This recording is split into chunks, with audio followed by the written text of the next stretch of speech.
বিশ্বকাপের শুরুতেই বলছিলাম যে ইতোমধ্যে ইংল্যান্ড এবং সাউথ আফ্রিকা দুটো নাম সেমিফাইনালের জন্য নিশ্চিত হয়ে গেছে এবং আমরা যদি দেখি যে ইউএস এর সঙ্গে রীতিমতো আসলে ইংল্যান্ড না জশ বাটলার একাই লড়েছেন। আমরা যদি স্কোর কার্ডটা একটু দেখে নিই, ঠিক যে ম্যাচটা হয়েছিল গতকাল রাতে ইউএস এর সঙ্গে, এবং আমরা দেখতে পাচ্ছি যে সেখানে চমৎকারভাবে ফিল সল্ট 21 বলে 25, তিনি আসলে ছিলেন ক্রিজে, কিন্তু আসলে দেখা যাচ্ছিল বাটলার ঝড়।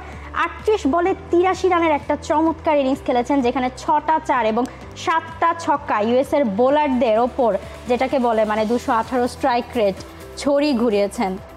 7টা ছক্কা মেরেছেন। আপনি তো স্কোর কার্ডটা বলে দিলেন, তার মানে ম্যাচের গল্পে যাব না।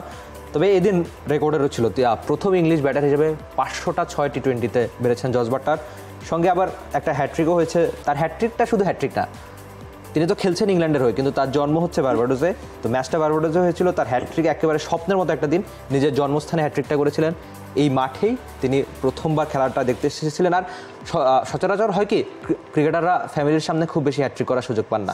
চলছে প্রেডিকশন গেম নগদ অ্যাপে। প্রেডিকশন করে জিতুন জিক্সার বাই টিভি, স্মার্টফোন সহ আরো অনেক পুরস্কার। তো ক্রিস জর্ডানের তো বাবা মা আরো অনেক দূরে থাকে, তারা ক্রিকেটের জন্য সবসময় যাওয়া হয় না।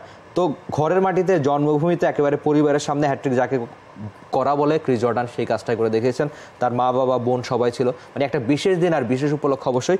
এটা কিন্তু আবার প্রথম ইংলিশ বোলার হিসেবে আন্তর্জাতিক টি20তে হ্যাট্রিক। তো তারা শুধু জিতেনি, সেমিফাইনালে নিশ্চিত করেনি, অনেকগুলো রেকর্ডও করেছে। 500 ছক্কা সঙ্গে দারুণ একটা হ্যাট্রিক। ওকে, আমরা শুরুতে যদি একটু যাই, মানে শুরুর দিকে কি হচ্ছিল, ইংল্যান্ডকে নিয়ে শঙ্কা শুরুই হয়ে গিয়েছিল যে তারা আসলে এবার টুর্নামেন্টে গ্রুপ স্টেজটা পার করতে পারবে কিনা। বৃষ্টি বিঘ্নিত ম্যাচ কিংবা বিভিন্ন সমীকরণের মারপ্যাচে ইংল্যান্ড মনে হচ্ছিল যে বাদ পড়ে যাবে। সেই ইংল্যান্ডই প্রথম দল হিসেবে সেমিফাইনাল নিশ্চিত করেছে। মানে জস বাটলারের দলের একটা কামব্যাক করতেই হতো। তারা কিন্তু গ্রুপ পর্বে বাদ পড়ে যাওয়ার একটা শঙ্কায় ছিল, যদি একটা বৃষ্টিতে তাদের ম্যাচ বাতিল হলো। কিন্তু যে জস বাটলাররা যেভাবে ফিরতে হতো ঠিক সেভাবে ফিরলেন। ইউএস এর সঙ্গে দাপুট একটা জয়, যাকে বলে সেই জয়ের রান রেটটা বাড়িয়ে তারা প্রথম দল হিসেবে সেমিফাইনাল নিশ্চিত করলো।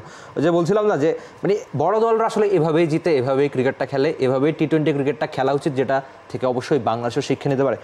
For more updates, subscribe to our YouTube channel and click on the bell icon.